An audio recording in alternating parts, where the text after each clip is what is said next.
Welcome to all of my panelists and welcome to all of you that are joining us from whatever time zone around the world. At Fortuna, we reckon that in the last decade, we've worked with applicants to the world's top business schools from more than 125 countries, including the Comoros Islands, one of my favorites. I did have to check on the map exactly where that was. So wherever you're coming from, it's great to have you with us in the second of a series that we're doing around the essays for your applications to business school. Round one applications, of course, are now just, 7 weeks away? That's almost like a 50-day countdown if my GMAT math is good. Last week, we started with Stanford, Harvard Business School, and Wharton, and continuing with the theme of the world's top business schools. Today, we'll be looking at the essays to Columbia Business School, MIT Sloan, Chicago Booth, and Kellogg. As you know, my great fortune at Fortuna is my colleagues, this dream team, as I love to describe them, former associate deans, admissions directors, associate directors, alumni of the top schools. I talk about them as gatekeepers. They say, well, that sounds like we were keeping people out, but our job was admissions and really finding the great reasons to admit people into the programs. My colleagues worked at 18, I think, of the world's top 20 business schools. And we hope that you'll take the opportunity to talk with us, not only in a great session that we have in the next 55 minutes, but also to reach out so that we can talk about your personal stories, your goals for business school. We take these calls very, very seriously. They're free consultations where we will look through your resume to really have an in-depth discussion about you. It's not so much about Fortuna, it really is about your story and your chances of admissions success.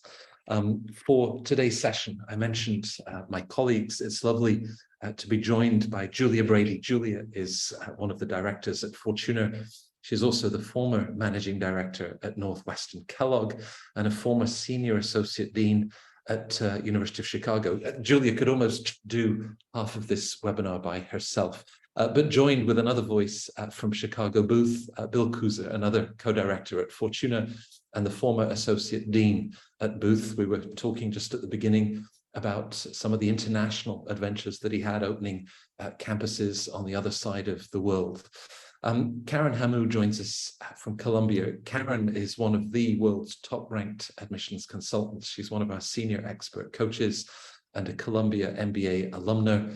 She also did business school recruiting for Deloitte, so really understands the profiles of the top candidates. And delighted to also have Tsahala David. Tsahala is, again, another of the expert coaches in the Fortuna team, bringing all of the MIT Sloan insider expertise and industry. So I talked about the essays. There are so many resources on the Fortuna website and YouTube, all of those different channels, where we'll talk about letters of recommendation and we'll talk about interviews and every step along the way, waitlist strategies, whatever it might be. But today we really did want to focus on that storytelling narrative and what you'll be sharing with these 4 schools that each have their own institutional approach and what they're trying to find out about you and see if you're a great fit with their institution. So we'll start with the Columbia application. And also I wanted to get Karen to talk a little bit about deadlines, which are very new this year. Then we'll move on to MIT Sloan. From there, Chicago Booth, what they're trying to learn about you. And then themes of values and leadership at Kellogg. And if we have time, a bit like a good old game show, I'll fire some of your questions to the panel to finish. So do feel free to share your questions as we get started. But Karen, I mentioned, what's new this year? It's been quite a shakeup for a school ranked #1 in the FT. Talk us a little bit through the 2023-24 admission cycle at Columbia. Yeah, so what's new? They brought in a new essay this year, which actually is an old essay that came back. So they skipped a year and brought it back, the PPIL essay, where you need to describe a situation around kind of 5 themes that you can choose from. So creating an inclusive environment, or gathering different perspectives, right? So they're really looking to dig in on your relationship with DEI, which is a really common theme among all of the top schools this year. So that's what's new. That replaces the book, movie, or song essay that we saw last year.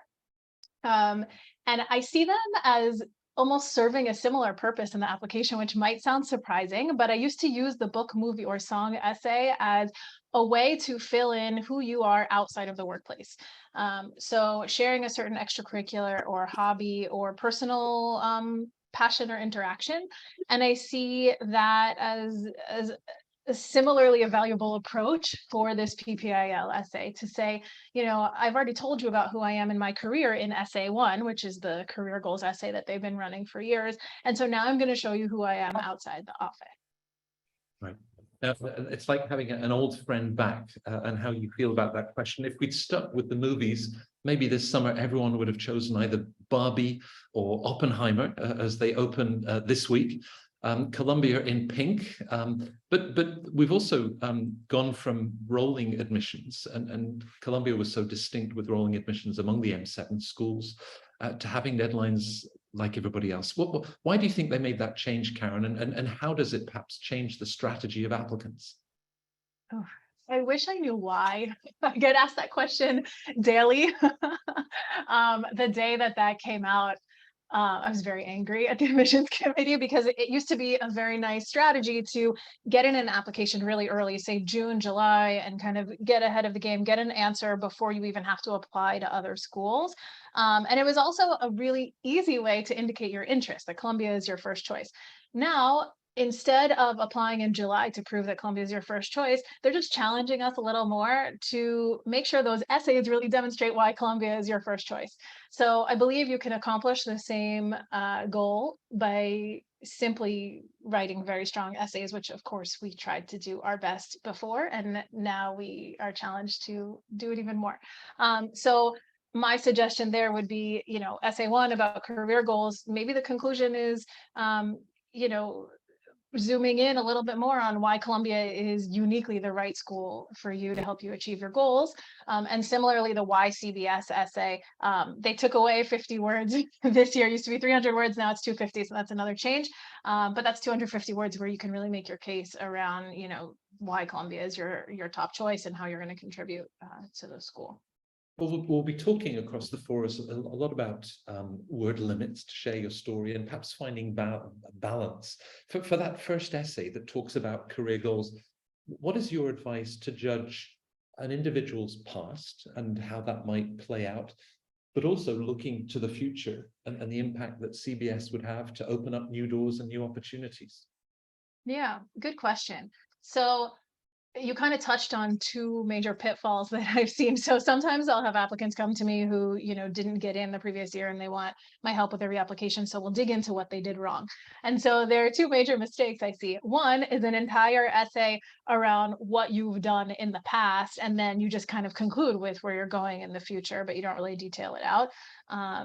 And then the other one is the opposite, saying, here's 500 words about where I'm going, but I didn't explain why that's where I'm going and what are the values that this ties to. So I like a 50-50 split roughly, or at least half the essay looking forward, but a nice chunk of it looking backwards to say, let me share a story about my past. Let me set up a certain value or interest, and let me tell you how I've already acted on that in some way. And therefore, let me tell you where I'm going in the short term, in the long term. And like I said before, how CBS might get me there.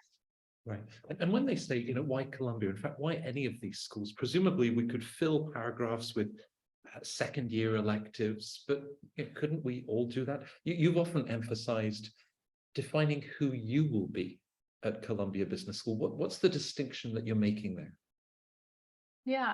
So my clients are probably so sick of hearing me say this because I always mark up their essays and I write exactly this comment. But a common mistake I've seen, and this applies not just to CBS, but any school. I was looking at Stanford essays yesterday that had the same issue. But if you simply describe what that school has to offer, now anyone could have written that essay, right? Columbia has this course and Columbia has this club and Columbia is located in New York. So they're not asking you, tell us about Columbia. They're telling us, who will you be at Columbia Business School, right? And so that looks very different. That's to say, in this course, here's what I'm going to do and here's what I'm going to contribute and here's what I'm looking to gain from class discussions with my peers. And similarly, in this club, I'm going to take on this leadership role and here's what I'm going to bring.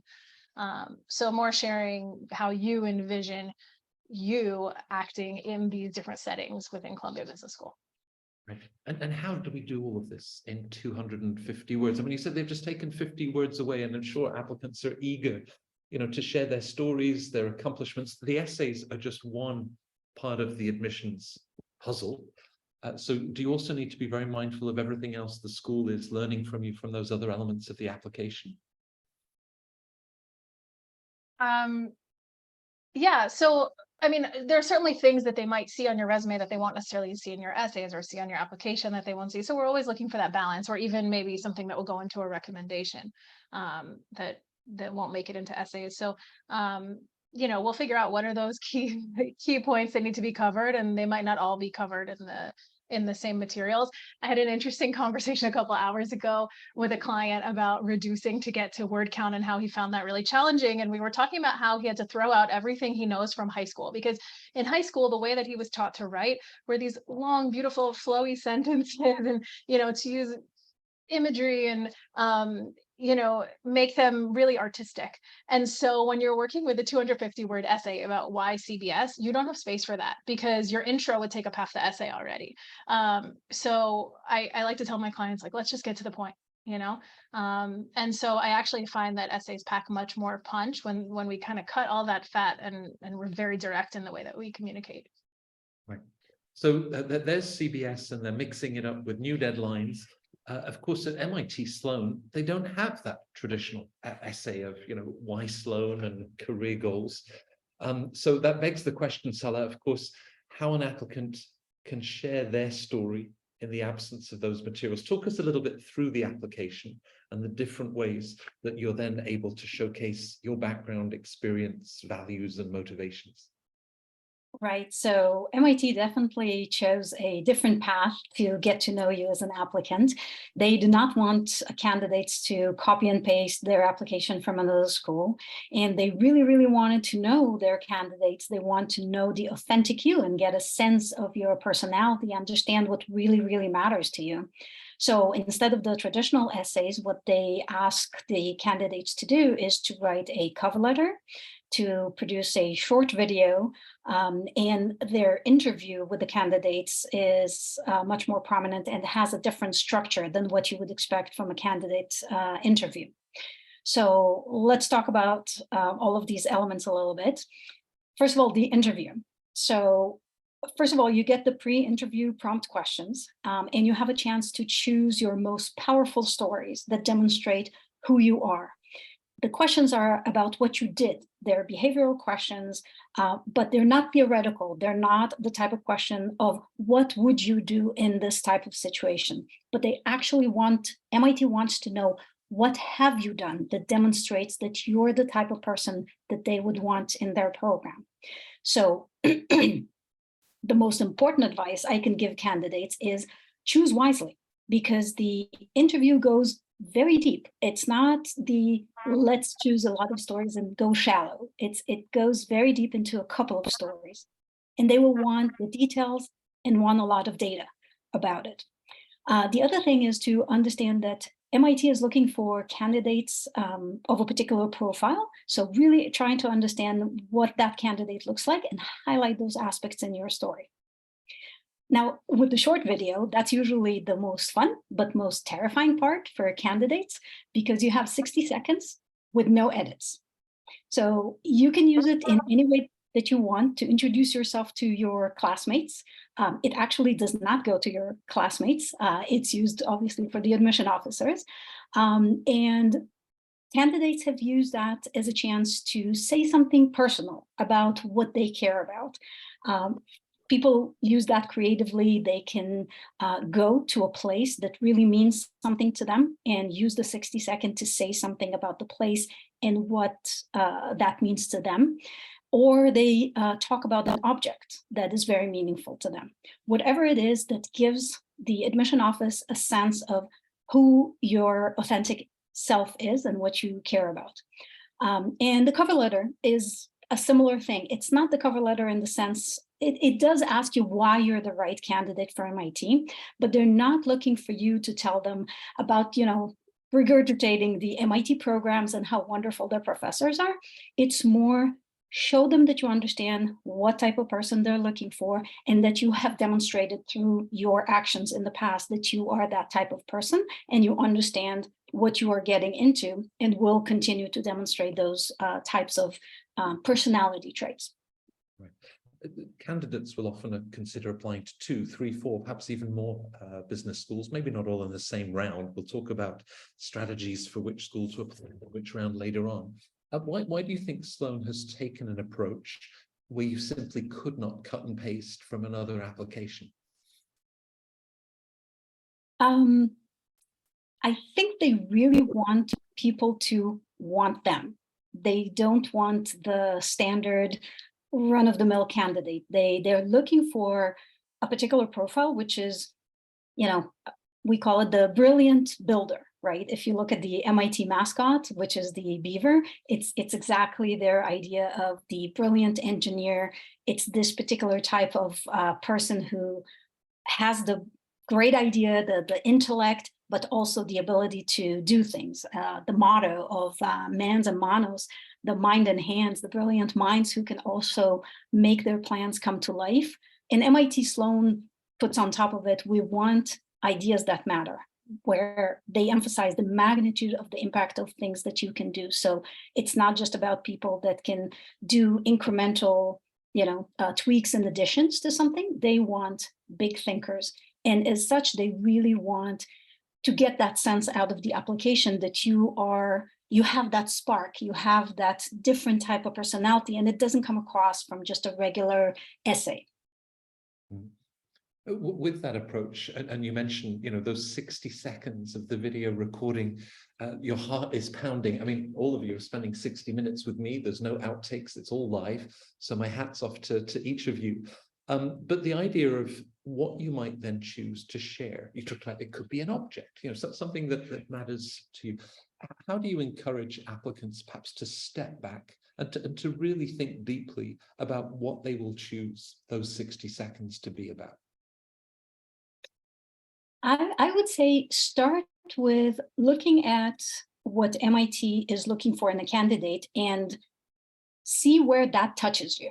Right? If you look at, and MIT is very clear, they're not trying to make you guess. They will say very specifically, we are looking for people that will immerse themselves in the experience, not just go through the motion and, get an A on every exam. They're looking for community builders, people that will contribute to the experience of others, right? Go through all of these characteristics, right? And see where that touches you. Maybe you are what they call the true doers, the independent, authentic, fearlessly creative doer, right? If that's who you are, think about your past and find the thing that really embodies the event where you had that in your life, maybe something that you built when you were, 12 years old, and you did a project in school and you were so proud of it because it really brought everything that you ever thought, even though everybody around you thought that, they will make fun of your project because it was so off the charts, irrelevant to what everybody else was doing, but you went with your truth and eventually it was the right way to go, right? That would be a perfect MIT story of going above and beyond, going with your truth and proving yourself right in a big scale. Right. Well, another great story for any of our viewers considering MIT Sloan takes us back to childhood and a wonderful book by Inga Moore called The House in the Woods. When I think the animals lose their home, they turn to the beavers who build a new house with them. The only reward that they ask for is peanut butter sandwiches. You can't get better values than that. But I think this sense of an institution, its culture, its philosophy, and frankly, Bill, nobody knows Chicago Booth better than you do. We talk about being effective in the application, sharing your story. So talk us a little bit through how the application is also the chance to showcase your knowledge of Chicago and the philosophy of the school. Right. So there are two questions in the Chicago application. One is all about goals and how Chicago Booth is going to help you achieve those goals. And the second is, tell us something more about you. So much like Karen was saying earlier, it's a chance to kind of give a different perspective. But for that first essay, one of the things that I think sets Chicago Booth apart from many other schools is it has a very deep pride in how it approaches education. And in fact, on the website, you'll find references to what they call the Chicago approach. And it's a very particular way that Booth thinks about education, and its belief that there are certain ways to teach business and to prepare people for the future. And that consists of understanding some fundamental disciplines like psychology, sociology, economics, data analysis, and accounting. And the belief is that everything else in business and in a business education is built on those basic disciplines. It's also a strong belief that data and analysis is important. And much of the conversation in the classroom will be around how do you support that assertion. So it's much less, are you charismatic and can you be persuasive in your rhetoric, and more, what data do you have to back up the assertion that you're making or the point that you're trying to make. So that's a very important aspect of what Booth is all about. And the application and the essay, you need to reflect and suggest to the admissions committee that you understand that approach and that approach resonates with you, that that's important for you, and that you like that method of teaching and think that that will be beneficial for you as you go forward. So I think the kind of catering or acknowledging this very, very strong feeling of how business education should be developed is an important part of the essay that in most of my clients and other schools I've worked with them on, it's not quite as important as some of the other aspects of their programs. We often have conversations, Bill, with applicants who nervously sort of say, well, you know, what does Booth want to hear? What do they want me to say? And of course, you're working with them to ensure that authenticity, you know, their clarity and how they share their story. So how do they, on the one hand, demonstrate an understanding of the Chicago approach, what it will mean in the sort of business school experience that they want to pursue, and also align it with essentially their story and not just trying to put it in the words that they think the Booth admissions office wants to hear. Right. So I think first is, and this is true for any school you're applying to, is to be clear on your goals and to truly understand where it is you want to go, both short-term and long-term, and the impact you want to have. And I think several others have already mentioned this concept of impact.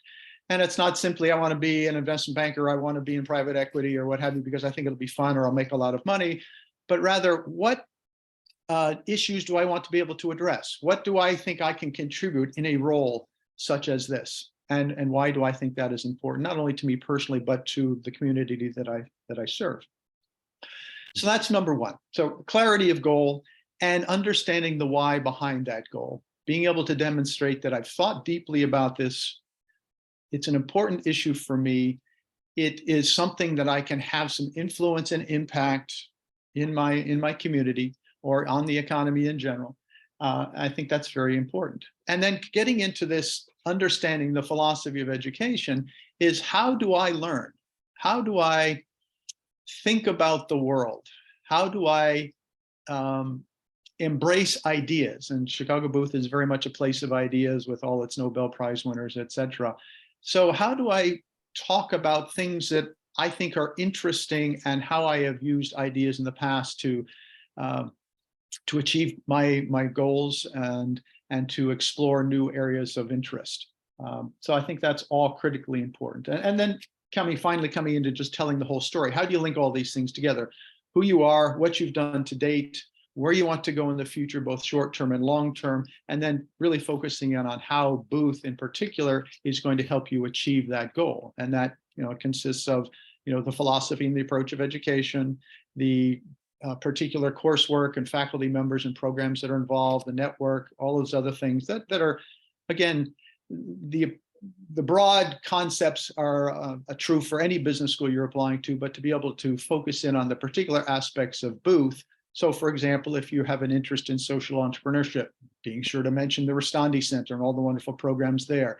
If you are looking to start up your own business, the Polsky Center and the wonderful activities that they sponsor. So acknowledging that you understand the overall philosophy, but also have a deep understanding of some of the specific programs, faculty, and courses is critically important. I think, Bill, if somebody cornered me at a dinner party and they said, Matt, tell me who you are. Oh, and by the way, you've only got 250 words to answer that question. I might come up with family titles, job titles, roles. How do you encourage candidates to think around that question and even look beyond their professional accomplishments for other passions, interests that might capture the essence of who they are? So with clients, we often sit down and talk about what excites you. What are the things that you find to be most fun or most challenging, most interesting? And in many cases, those are not professional. They are avocational, whether, I've had clients who've been avid rock climbers or bicyclists or travelers. And let's talk about those. Because schools want to understand not just the professional you, but the personal you and what really excites you and rounds you out as an individual. So digging a bit deeper into the things that you are most proud of in your life, not simply in your professional career, but rather, what are the things that you did in high school, at university, outside, leadership positions, avocations, all of those things. What gets you excited and how can you bring those to the fore? And again, for the Booth second essay, there is no right answer and kind of tell us more about who you are. But rather you can talk a bit about work aspects, but I generally encourage students and clients to focus more on sharing the motivations they have, the passions that they have, the interests they have, and telling specific stories around those that get at why those are important for you. So it's not simply, I love to rock climb. Well, why do you like to climb rocks? What is it that does for you? How does it make you feel? How did you get involved in it? How do you think about that in the future, and where is that going to take you in your life? Right. Julia, as we before we get perhaps into the themes of leadership, value systems that are at the heart of the Kellogg application, perhaps just a word from you of why we often talk with clients about enjoying this process, stepping back with the introspection that is involved. Yeah. And that might be, are you nuts? Enjoy this whole thing? And Yeah, yeah, it is a wonderful opportunity. it is, because it's a chance for deep reflection. And Kellogg, and I think many of the other top business schools, want to get to know the authentic you. And to be able to convey that, you need to do the work, that reflection.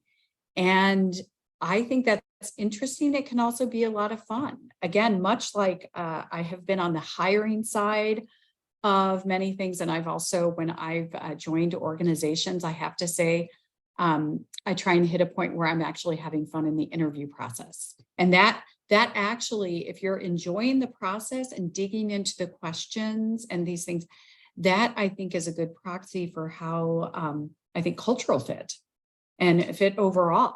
So I think it's, kind of having that spirit. It is much like a job interviews. There's a fair amount at stake, but there's also, if you can kind of lean into it, be your authentic self, and have and enjoy the process, it likely ends to the best outcomes. So yeah. So as we think about, we hope the admissions office enjoys it too. I mean, Booth had played with having candidates send 6 photographs on the ones that you might choose. Kellogg has, reflected over the years on different themes, and they've come up with 2 new essay questions for this year. Take us through them and essentially what underlies those 2 questions. Yeah. Well, thank you. So these essay questions, I think, are, while they're new, they are, I think, in some ways a reframe of past questions in the sense that they are still getting at 2 very important themes for Kellogg. And one is your leadership approach, And the other is your value system, and particularly how you work with others, bring others along, what distinct perspective you will bring to the program. So just to kind of unpack that first question, where right up front, they ask about the Kellogg leader. And this is sort of, I'd say, newish language at Kellogg. So if you were connected to the school a few years ago, and when I was there, it was all about this kind of idea of brave leadership. Now this idea of Kellogg leader is, it encompasses some of that, but it's really about, again, this leading with empathy. So Dean Cornelli, I've seen some of her talks and things where she's talking about this, leading with empathy, compassion, being able to really connect with others to bring them along. Because often, as another one of the associate deans there who heads up leadership, Bernie Banks, he talks about leadership is not a role, it's a process. And so, and often it's a process of influence. They also, again, going back to this kind of authenticity, he would sometimes talk to the classes that, when I was leading the evening weekend program, about leadership is something you don't turn it on and off. You are, it's all in. So the question, that first question about, what are pressing concerns that maybe in your boardroom or neighborhood where you needed a combination of skills to solve a problem or overcome a challenge. So this is the opportunity to kind of share your leadership journey thus far. What are the skills? What's a good sort of story or anecdote that is a proxy for how you lead and how you'll lead others? So make sure that it's, again, this is where the reflection comes in, sharing a compelling story where you've led others, both in terms of set and conveyed a vision, but most importantly, it's not, top-down leadership, it's bringing others along. It's this collaborative process. It's important as well, again, to reflect that authentic you. And so I think that's a real important opportunity with the first one. With the second question, it's about your value system. And they mention how, that the Kellogg values are based in research. And in some ways, what I think is embedded in this question is that sometimes Kellogg, it's known as, it's a very collaborative culture. Again, empathy is mentioned more than once. So sometimes people are like, oh, it's about the soft skills. But then depending, the research and other things that you see out there, that some of these, soft skills can be very hard and take a lot of discipline and also create a great deal of value in an organization. So again, I think the second question is a very nice reframe of their earlier question about your value system, but also embedded in it is kind of this opportunity to share your own approach to equity, inclusion, diversity, and just how you will bring, and when we think diversity, it's diversity of thought, diversity of experiences, ethnicity, life background. So what are things that you've done or that you've experienced, or just from your own upbringing, that are going to bring this valuable, distinct perspective to the classroom? And so they specifically mention, personal or professional. So this is a chance, again, you might share an early, some formative story from earlier in your life or outside of work. Again, working in how you've been an inclusive leaders, but really, what are the experiences that will bring both value and distinct perspective to the classroom? They want to see, again, Kellogg is very intent on building a classroom that is also built on a variety of perspectives in many different ways. And so sort of showing how you can add different perspective through the experiences you've had will be really valued there. Right. It strikes me, Julia, that the wording of the two essays for Kellogg is very intentional. When we talk about overcoming challenges, solving problems, Bill mentioned earlier, typically there's no one right or wrong answer. The fundamental is to answer the question. How do you guide your clients to do we answer the question right away and then we fill in the backstory, or is it something that we're building too? Perhaps there's no one way of doing it. Yeah. Well, and I think it again through and just when I'm working with clients, just some of the tools that we use with Fortuna, where we are helping our clients kind of unpack their values, helping them think about different experiences. So going back to that, solve a problem, overcome a challenge, or even values. One thing that for these essays in particular, think about what again, is sometimes referred to as a crucible moment. So when have you had to lead in an uncomfortable or difficult situation, adhere to values that like your closely held values at a time when it might have been easier not to, or there might have been popular opinion could sway you otherwise? What are some things that maybe kind of shaped or reinforced those values? So through, again, with the clients I work with, I really, again, will have these tools, but then I'll push them to think deeply. They might share a story and I kind of go into the why behind it.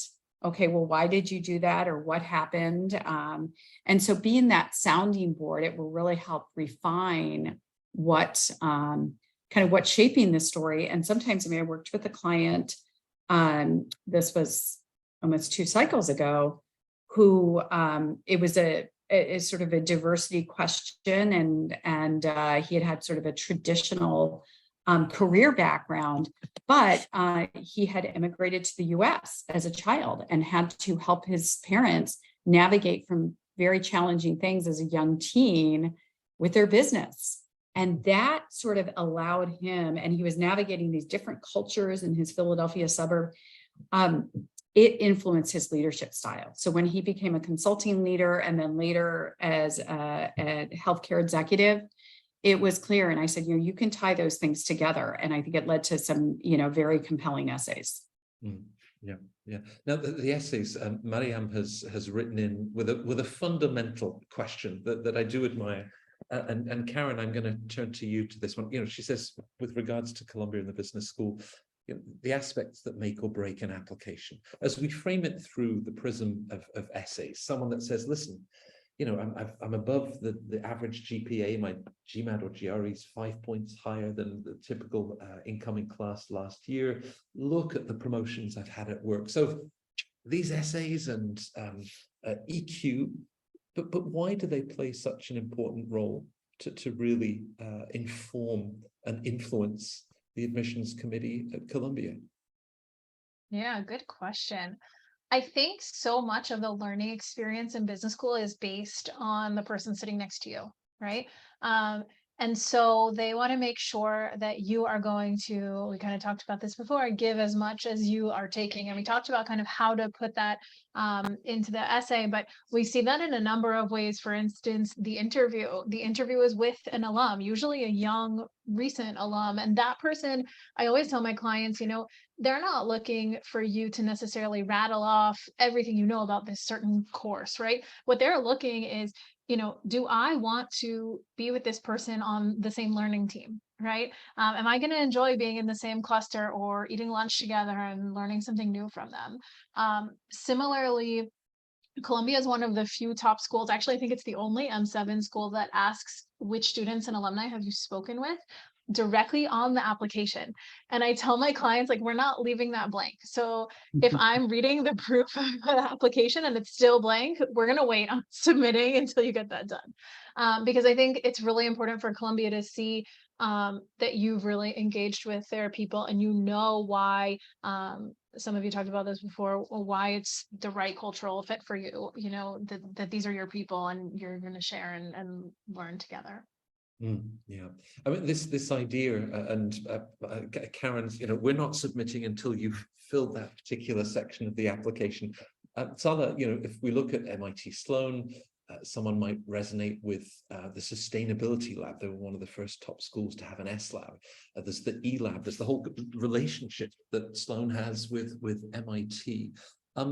But what really helps the admissions to understand that alignment that you spoke with earlier, whether it's minds and hands and sort of the philosophy of Sloan? What are your recommendations in researching MIT Sloan, that you can then bring into the application, into that cover letter, to demonstrate the affinity, the alignment that you have? Well, I would say definitely you want to bring in all of the extracurricular activities and institutions that MIT has to offer that speak to you. And MIT has a plethora of opportunities. For example, they have the Entrepreneurship Club. They have the 100K competition, which is the largest competition in the world for entrepreneurs. And if you have any entrepreneurial aspirations, that is definitely something you want to talk about, because that is a wonderful launching pad. It has a lot of independent learning activities. For example, during the winter break, a lot of people plan and take a month's vacation, of which they use in order to have a learning opportunity abroad, doing some form of sustainability work in a different country, engaging in a project that is planned with one of the professors or with senior alums. And all of these things really showcase the fact that it is not just about learning from a textbook. You really want to combine, as we said, the intellect with the doing. You are out there in the field, you are practicing what you are learning, and you are bringing this to life. Right. We mentioned earlier that there's 7 weeks to the start of round 1 deadlines. More, of course, if you're looking later on into the year. Maybe taking inspiration from the Chicago approach, Bill, I can have you talk our viewers through setting things out. You know, even before jumping into those essays, maybe some of the other things that you've already started to lay out in resume and recommenders that will then perhaps give you a sense of what you're looking to share in the essays themselves. Well, sure, Matt, and of course, the strategy questionnaire that we typically start every engagement with is a great basis for that, which gets at a number of these kinds of issues. Not only where did you go to school and what have you done professionally, but a lot of ideas around, tell us more about your youth and your background growing up. Tell us a bit about the things you're most proud of and the accomplishments that you've undertaken. Tell us about your volunteer and extracurriculars. So that whole questionnaire begins the conversation to identify and tease out some of the ideas that will help, I think, flesh out the story that you're going to tell. And then, of course, working on the resume and some of the key aspects there, and the LOR briefs and getting your recommenders involved as well. So what we typically do is, at least what I typically do, is have clients, after they've done the questionnaire, after they've gone through the first couple rounds on a resume, is to think down and just kind of bullet point out some ideas of things that they would like to share, things that they think make them interesting, things that they are proud of, stories that convey a sense of who they are and how they've come to be where they are in their career and in their lives. And then we begin to talk through those in a little more depth and try to weave those into then a sense of where do you want to go. And as I said earlier, this idea of clarity of goals is critically important. And whether or not, you know, you're hard and fast on a particular thing that you want to do, for the purposes of the application, you do have to have a good sense of at least one option that you'd like to put a stake in the ground on. So you want to do X, you want to be a product manager, you want to create your own business, whatever it might be. But again, the critical aspect is, why do you want to do that? What impact do you want to have in that? Because all of these schools are looking for alumni that are going to have influence in the world. And having the clarity in your essays on what you want to do, why you want to do it, the impact you want to have, is going to help the school understand that, yes, this is someone that we can bring into our program, help them get to the next stage, and that we're going to be proud of as having them as an alum in the long term. Right. And the idea that all of the essays fit alongside other elements. Julie, you spoke to us earlier about, what is a Kellogg leader, or even the research of Dean Bank and the Kellogg leadership journey.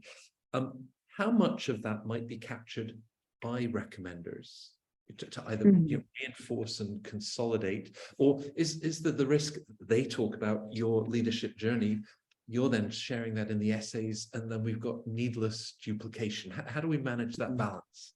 Yeah, well, I think that's a great point. I mean, when I work with candidates, again, there's the essays is the best chance for them to tell a particular story. And if there's sort of a skill set or something that might be best amplified by a recommender, there's a way to, have some consistency without it being duplicative. And so in working with it's in many ways, and that's, going back to the strategy document that Bill referenced. So as we work with candidates, really, again, having them identify skills and strengths. And then also if there might be some things, so it might be someone that doesn't have a heavily quant background and wants to make sure that does come out in a different way. And so that may be where a recommender, again, can amplify some things or help ensure that something that might be a perceived weakness is counter in another way. Someone that must have listened to your earlier suggestion, Karen, wants to know if Columbia ever follows up with the students or the alumni that you got in touch with or identified, and any sense that they do? Doubt they would, because your application is quite confidential, but I suppose it's possible if you name somebody who is one of the admissions ambassadors who happens to know the person who's reading your application. I mean, there's a chance. So just be honest, right? Don't write someone's name if you didn't speak with them. But I would say it's extremely unlikely that they're going to take the time and follow up with those people. Those people are not supposed to be references. It's just supposed to show that you're interested and engaged in having good conversations. And I'd like to adapt for you, Karen, Deepa's question that says, the most impressive application you've ever come across. You've worked with so many successful applicants to Columbia, to other top business schools. Where is the magic dust? Is that when you read perhaps their essays, you really, how best to say that, you were engaged in their story versus being left on the outside? What was it that drew you in? Yeah, that's that's a really hard question. First of all, everybody is so different, some people write in a more creative way, some more straightforward, some the story that we share with the schools, and I'm kind of being school agnostic at the moment, not specifically for CBS, but sometimes the story starts with childhood, sometimes the story starts, last year in the boardroom, right? So there's really such a range of ways we can approach this process. So I can't say that there's one, uniquely standout application above the rest. What I do really like,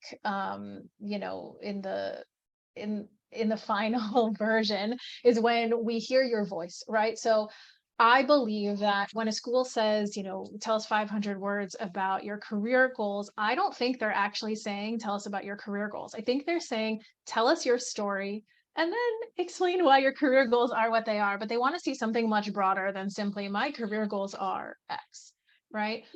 So it's our job to figure out, how to just share your personal story in your voice. And there's really so many beautiful ways to do that. And I have a few clients where I'm smiling because I'm thinking of some really nicely told stories right now.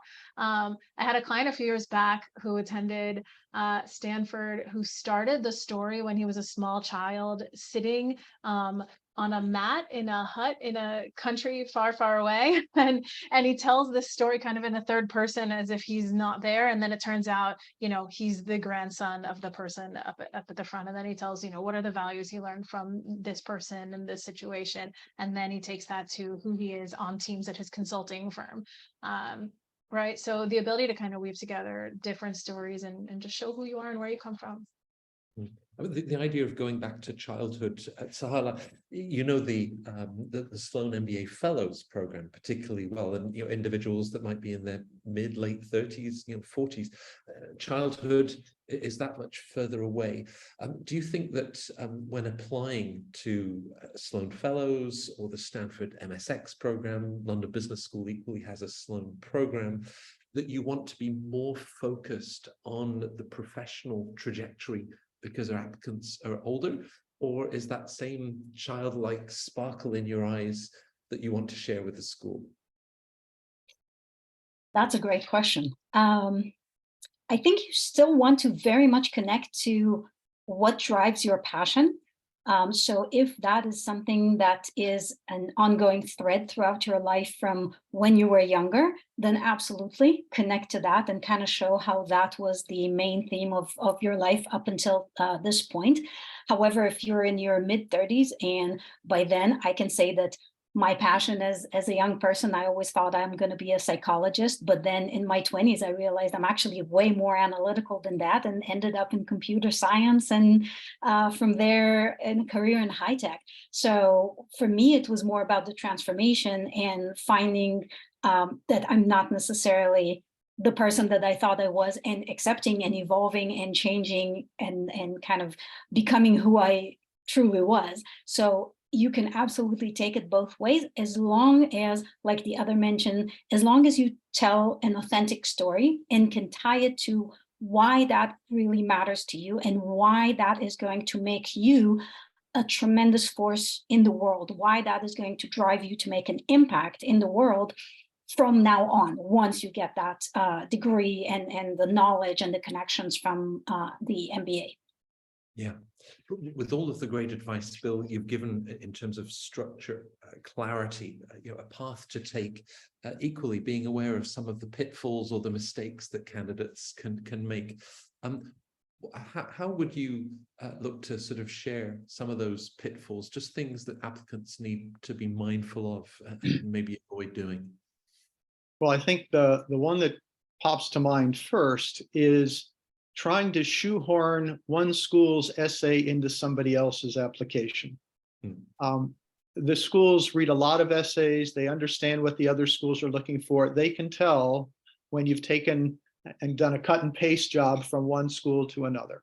So that is one thing. I think there are certainly lots of similarities across many of the questions schools will ask, but you do have to make sure that you are focused on that particular school and not simply rehashing materials that you brought from another. So although there's some similarities, you should, have distinct, each essay should be distinct for each school in some fashion. So I think that's probably the key one. The other thing that I would suggest is something related to something I said before, is just being clear on the ultimate goal. And I think we've all used the term why. And I think answering the question why throughout your essay is critically important. And if you don't do that, why did you do this? Why did you take that decision? Why did you move on to this role? Why is this your particular goal? What impact do you want to have, and why is that important to you? Not answering the why question, I think, is another problem that many clients have when they first get started. Right. So answering the why question, Julia, Bill has also warded against cutting and pasting. Each school, its own culture, personality. But hey, there are tools out there. I can, ask if I can prompt the right question to Chat GPT. Surely it's going to throw out an essay that I can use in my applications. What is AI failing to capture that Kellogg Admissions and any of these schools would pick up and say, this isn't working for us? Yeah. I think that the reflection of that's needed in sort of telling a compelling story, that narrative thread, and again, an authenticity. Again, we know, and I had seen in the chat, there was a question about values versus skills. And so authenticity, we know, is a core value of Kellogg. And I think for many of these top business schools, then the skill that you have is being able to be reflective and being authentic and sort of being able to, be relational with others and bring out their true selves as well. So I think what I've seen in terms of, generative AI, I've worked on, got to create a job description. It's a great starting point. It's kind of for more of these things, but these essays across the board, they're looking to get personal. And again, as I've worked with clients, and sometimes it's particularly clients that might be overseas or different cultures, that they're more accustomed to things that would be for job applications and resumes. And like, oh, I don't want to that would be embarrassing. It didn't go so well, or I had this failing or things. And it's just like, well, actually, that could be a great, compelling story of how did you overcome? How did you process things and emerge stronger, get the project back on track? So these are the things that AI is not going to be helpful with. Yeah. Yeah. Now, of course, these sessions are recorded. I talked about an earlier session that we had for Harvard, Stanford, and Wharton. And we've got other sessions coming up next week with Berkeley, NYU Stern. We'll be talking about Yale and Duke. And again, it's all of my Fortuna colleagues and their insider experience at these schools. A couple of you have written in, Jesse, your question about Columbia Business School is so specific. And I think can only be resolved with your direct connection with members of the Columbia staff. So I apologize, I'm not going to go there with a very detailed question that I don't think we'll cover in this session. Others of you had questions about GPA and GMAT. I mentioned the absolute wealth of resources on all of the Fortuna channels, including YouTube. Breaking down by school, breaking down by theme, where we just look at test scores, where we look at your academic performance, who to choose for your recommenders. There's a ton of great material there that you'll be able to consult. But thank you to everybody that was able to join us. You can see why I love working with my colleagues so much, that not only the insight, but they bring so much passion and enthusiasm. When I watch them supporting, guiding, being there for their colleagues, it's just a joy to watch. So Karen and Julia, Tsahala and Bill, thank you very much for joining this session. And as I said right at the beginning, reach out. Working with my colleagues at Fortuna starts with a call. Set up one of our free consultations, and we'll talk about your stories and your profile and where business school is going to fit. But I hope that this was a really helpful session, and we look forward to seeing you at the next masterclass for essays at the same time next week. Thanks to everybody. Thank you.